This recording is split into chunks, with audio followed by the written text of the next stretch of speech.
This is HB Vibes, your home for shocking and emotional war stories. Hit like, smash that subscribe, and let's dive into the drama. At Harvard, where the brightest minds from around the world gather, failure is rare. Yet on one unforgettable day, every top student gave up on a challenge that seemed impossible. The lecture hall fell into silence, until one hand rose from the back. It wasn't the hand of a star prodigy or a wealthy heir.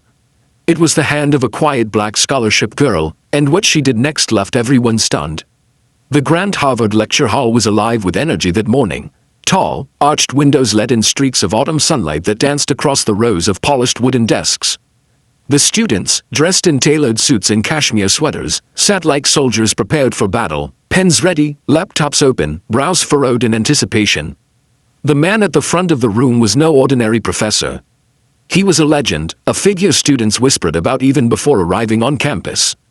Professor Hawthorne, brilliant, demanding, and known for breaking even the brightest minds with challenges so difficult they bordered on cruel. On this day, he stood with chalk in hand, his gaze sweeping over the eager faces. Without a word, he began scrawling across the enormous blackboard. Numbers, symbols, and diagrams filled the surface like a storm. The air in the room grew heavier with every stroke of his chalk. Finally, he stepped back and folded his arms. "This," he said, his deep voice carrying across the hall, "is your challenge. Solve it, and you may just prove you belong here." The students bent over their notebooks immediately. Pens scratched, calculators beeped, and fingers flew across keyboards. These were not average students, they were Harvard's finest, young minds imported from every corner of the globe. They had conquered Olympiads, graduated top of their class, and been celebrated in their hometowns as prodigies. But as the minutes ticked by, frustration began to spread. Pages filled with equations only to be crossed out in haste. Groans echoed, whispers of defeat floated through the air. One by one, the students, those who had always known themselves to be the best, began to close their notebooks. Some leaned back in their chairs, arms folded, faces pale with disbelief. Others shook their heads, muttering under their breath. The impossible had happened, the best Harvard students were giving up. And all the while, Professor Hawthorne watched in silence. His eyes scanned the room, noting the surrender, the frustration, the pride collapsing under the weight of the impossible. He did not look surprised. At the very back of the lecture hall, nearly hidden in the shadow of the high windows, sat a young woman who had not moved. Her pen rested against her notebook, but she hadn't written a single line yet. Her name was Amara Daniels, and she was Harvard's scholarship girl. Amara never quite felt at home in this room. While her classmates carried the air of privilege, designer clothes, confident laughter, parents who were lawyers, surgeons, or senators, Amara carried something else entirely, the weight of sacrifice. Her journey to Harvard had been nothing short of a miracle. She grew up in a neighborhood where opportunity rarely knocked, let alone opened the door.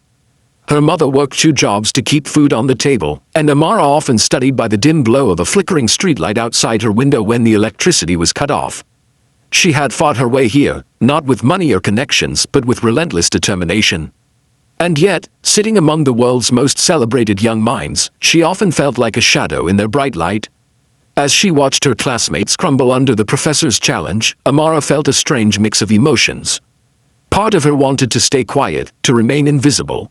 If they can't solve it, she thought, what chance do I have? But another part of her, the part that had refused to quit during all those late nights, the part that had kept going when the odds said she shouldn't even dream of Harvard, wouldn't let her sink into silence.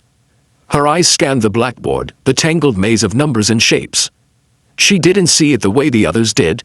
She had never been trained to think in straight, polished lines. Her world had always been messy, unpredictable. She didn't see the symbols as barriers, she saw them as pieces of a puzzle waiting to be rearranged.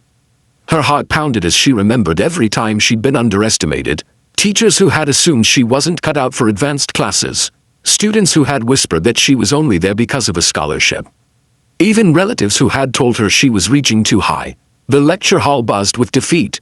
Some students were already packing their bags. And in that moment, Amara realized something. If she stayed silent, she'd only be proving them right. Professor Hawthorne turned back to the room. His chalk tapped lightly against the board as he surveyed the sea of weary faces.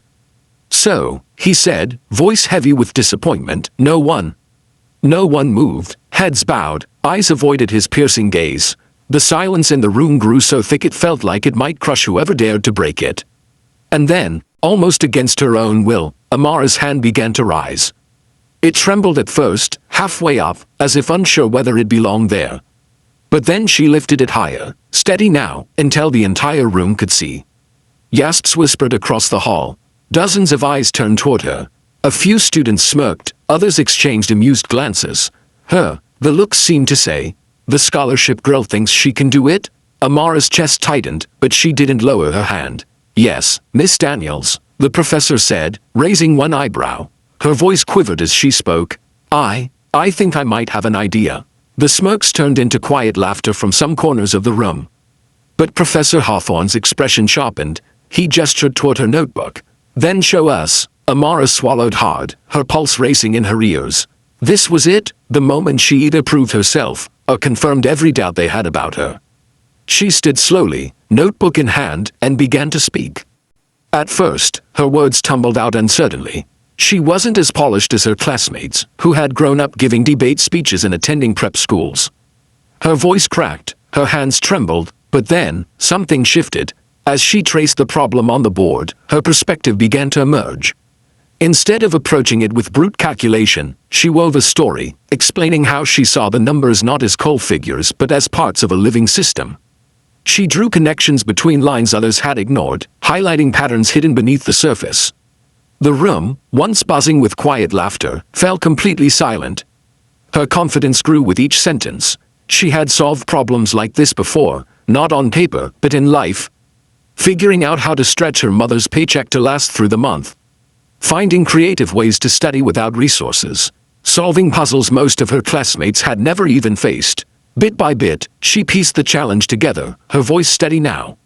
Professor Hawthorne leaned forward, his eyes narrowing, but this time not with doubt, with fascination. Finally, she reached the last step. Her hand froze for just a moment, hovering in the air as if afraid to commit. Then, with one final stroke, she placed the solution on the board. The chalk snapped in her hand, the sound echoing like thunder in the silent room. For a heartbeat, no one moved.